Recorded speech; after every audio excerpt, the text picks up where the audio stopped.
Friends, आज का हमारा टॉपिक है स्मॉल इंटेस्टाइनल बैक्टीरियल ओवरग्रोथ, जिसको सीबो के नाम से जाना जाता है। स्मॉल इंटेस्टाइनल बैक्टीरियल ओवरग्रोथ को यह एक ऐसी कंडीशन है जिसमें हमारी छोटी आंत इफेक्टेड होती है जब उन बैक्टीरियो का विकास छोटी आंत में शुरू होना होता है जो सामान्य रूप से हमारे अन्य भागों में विकसित होते हैं। इसके कारण पेट में दर्द, डायरिया या कुपोषण का कारण बनते हैं, क्योंकि ये बैक्टीरिया शरीर के अंदर जितने भी न्यूट्रिएंट्स होते हैं उनका उपयोग यानी कि उनको खाना स्टार्ट कर देते हैं। यह बैक्टीरिया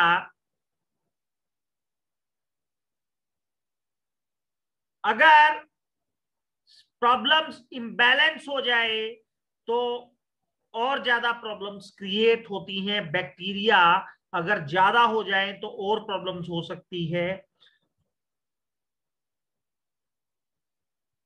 सीबो एक डाइजेस्टिव सिस्टम से संबंधित एक ऐसी डिजीज है जिसमें लैक्टोज इंटॉलरेंस हो जाता है। इसकी वजह से डायरिया हो सकता है, भूख में कमी, loss of appetite, abdominal pain, nausea, bloating, खाने के बाद पेट भरा भरा रह महसूस होना, वजन कम हो जाना या मल न्यूट्रिशन। और फ्रेंड्स, पेशेंट की ऐसी कंडीशन भी हो जाती है जिस पेशेंट को लगातार बार बार दस्त हो रहे हो, पेट में दर्द बहुत ज्यादा टाइम हो रहा हो या फिर वजन ज्यादा घट रहा हो, तो वहां पे आप ये डायग्नोसिस कर सकते हैं कि इसको सीबो है। सीबो जब हमारा भोजन छोटी आंत में जाता है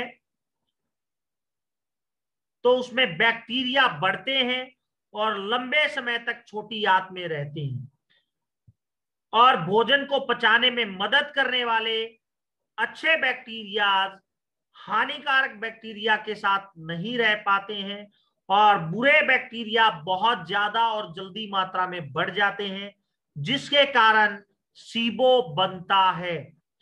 बुजुर्गों को सीबो के ज्यादा चांसेस रहते हैं। बुजुर्गों को सीबो के ज्यादा चांसेस रहते हैं। उनमें भोजन को तोड़ने वाले गैस्ट्रिक एसिड का निर्माण कम होता है, उन्हें डायवर्टिकुलोसिस होने की अधिक संभावना होती है और छोटी आंत में रुकावट पैदा करने वाले रोग बढ़ जाते हैं, जिससे स्क्लेरोडर्मा, डायबिटीज का रिस्क फैक्टर भी बढ़ जाता है। या फिर इम्यूनोडेफिशिएंसी से भी इसकी चांसेस बढ़ जाते हैं और छोटी आंत की सर्जरी के कारण शॉर्ट बोवल सिंड्रोम को हटाने के कारण भी ये समस्या हो जाती है। या बहुत सी ऐसी सर्जिकल प्रोसेस जो छोटी आंत को एक लूप बनाती है और जहां एसएस मात्रा में बैक्टीरिया बढ़ जाते हैं।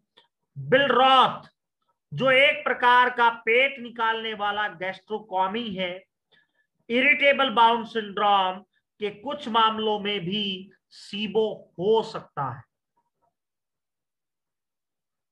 और SIBO small intestine bowel growth अन्य बहुत सी बीमारियों का भी संकेत हो सकता है,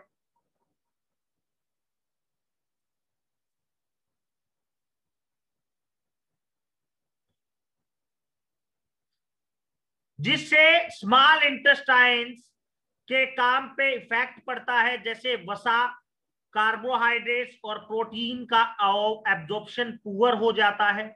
बाइल साल्ट जो आमतौर पर वसा, फैट को पचाने के लिए आवश्यक होते हैं, जो छोटी आंत में अतिरिक्त बैक्टीरिया द्वारा टूट जाते हैं, जिसके कारण इंडाइजेशन और डायरिया होता है। बैक्टीरियल प्रोडक्ट्स म्यूकस लाइनिंग को भी नुकसान पहुंचा सकते हैं, जिसके कारण कार्बोहाइड्रेट और प्रोटीन का एब्जॉर्प्शन कम हो जाता है। विटामिन की कमी, अगर फैट का एब्जॉर्प्शन प्रॉपर नहीं होगा तो जो फैट में डिसोल्व होने वाले विटामिन है ए, डी, ई और के, वो भी प्रॉपर तरीके से ऑब्जॉर्ब नहीं हो पाएंगे। और इसके साथ साथ विटामिन B12 वो भी नहीं होगा तो नर्वस सिस्टम डिसऑर्डर भी हो सकता है। ओस्टियोपोरोसिस, समय के साथ साथ असामान्य बैक्टीरिया के विकास से आंत को नुकसान, कैल्शियम के खराब एब्जॉर्प्शन के कारण बोन डिजीज हो जाती हैं। किडनी की डिजीज की वजह से कैल्शियम के एब्जॉर्प्शन में किडनी में पथरी हो सकती है। और सीबो का डायग्नोसिस करने के लिए आपको इमेजिंग टेस्ट,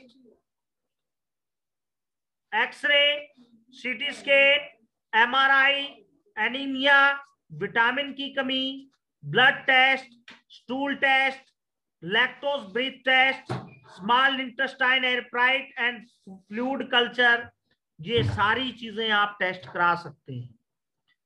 और इलेक्ट्रो होम्योपैथी में सीबो का ट्रीटमेंट करने के लिए आपकी स्क्रीन पर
friends, S3, C3, S10, C10, S5, L1, A2, WE, GE, WEN1, D6 में और WRM2, D4 में 20 ड्रॉप्स पर 2 आवर देना है।